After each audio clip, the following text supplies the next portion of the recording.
السلام علیکم ورحمۃ اللہ وبرکاتہ۔ نحمدہ ونصلی ونسلم علی رسول الکریم۔ استاد و شاگرد کے آداب۔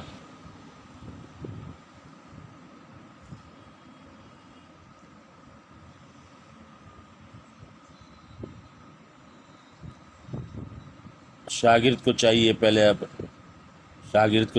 کہ پہلے اپنے نفس کو ردی اخلاق مذموم صفات سے پاک کرے، پھر علم حاصل کرنے کی طرف متوجہ ہو، کیونکہ علم دل کی عبادت ہے۔ علم دل کی عبادت ہے۔ شاگرد پر لازم ہے اپنے آپ کو اس طرح استاد کے سپرد کر دے جیسے مریض اپنے آپ کو طبیب کے حوالے کر دیتا ہے۔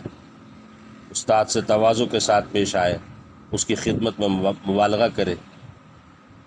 عبداللہ بن عباس رضی اللہ عنہما زید بن ثابت رضی اللہ تعالیٰ عنہ کی رکاب تھام لیتے اور کہتے ہمیں علماء سے ایسا ہی سلوک کرنے کا حکم دیا گیا ہے۔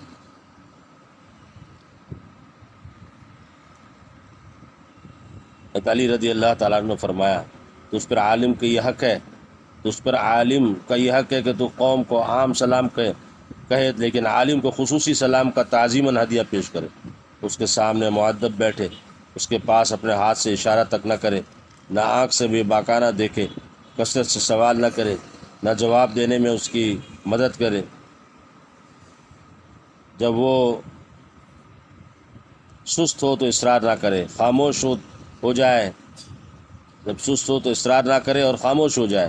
جب وہ اٹھے تو اس کا کپڑا نہ پکڑے، اس کے راز کو فاش نہ کرے، اس کے سامنے کسی کی غیبت نہ کرے اور اس کی لغزشوں کی جستجو نہ کرتا رہے۔ اگر لغزش کر جائے تو اس کے عذر کو قبول کرے۔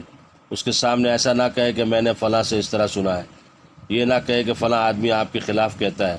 اس کے سامنے کسی عالم کی تعریف نہ کرے، اس کی لمبی صحبت سے اکتا نہ جائے، اس کی خدمت سے دستبردار نہ ہو۔ جب اس کا کوئی کام ہو تو لوگوں سے کام میں سبقت کرے۔ وہ ایک پھل دار درخت ہے، انتظار کر کب کوئی پھل تجھ پر گرتا ہے۔ اللہ اکبر کبیرہ۔ اللہ سبحانہ وتعالی ان آداب کی رعایت رکھنے والا اپنے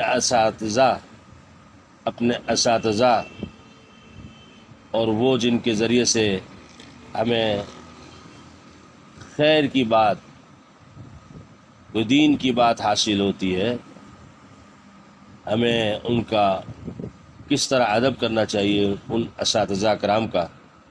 اللہ سبحانہ وتعالی جو کچھ کہا گیا اس پر عمل کی توفیق نصیب فرمایا، آمین۔ صفوان بن عسال رضی اللہ تعالیٰ عنہ نے کہا نبی کریم صلی اللہ علیہ وسلم نے فرمایا فرشتے طالب علم کے مقصود پر خوش ہو کر اپنے پر اس کے سامنے بچھا دیتے ہیں۔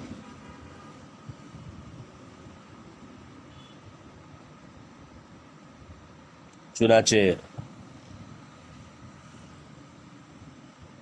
فرماتے ہیں نمبر 1 وہ حقیقتاً پر بچھاتے ہیں، نمبر 2 طالب علم کی تعظیم کے لیے تواضع کرتے ہیں، نمبر 3 علم کی مجلسوں میں نازل ہوتے ہیں اور اڑنا چھوڑ دیتے ہیں۔ حضرت ابو ہریرہ رضی اللہ تعالیٰ عنہ نے کہا کہ رسول اللہ صلی اللہ علیہ وسلم نے فرمایا جو آدمی علم کی تلاش میں کسی رستے پر چلتا ہے اللہ تعالیٰ اس کے لیے جنت کا راستہ آسان کر دیتے ہیں۔ اسے مسلم نے روایت کیا ہے۔ اللہ اکبر کبیرہ۔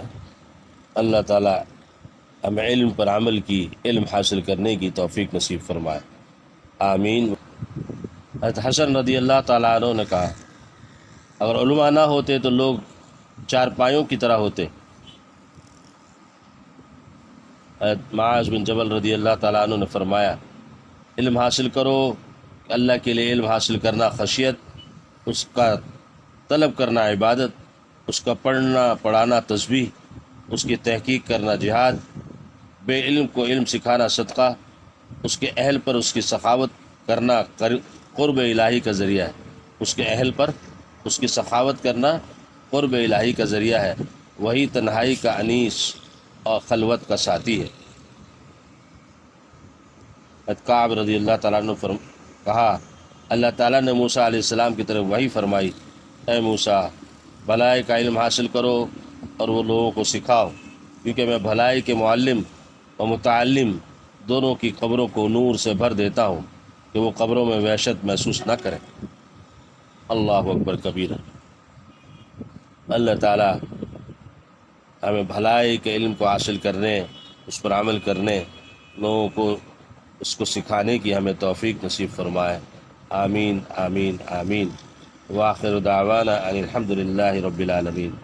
والسلام علیکم ورحمۃ اللہ وبرکاتہ۔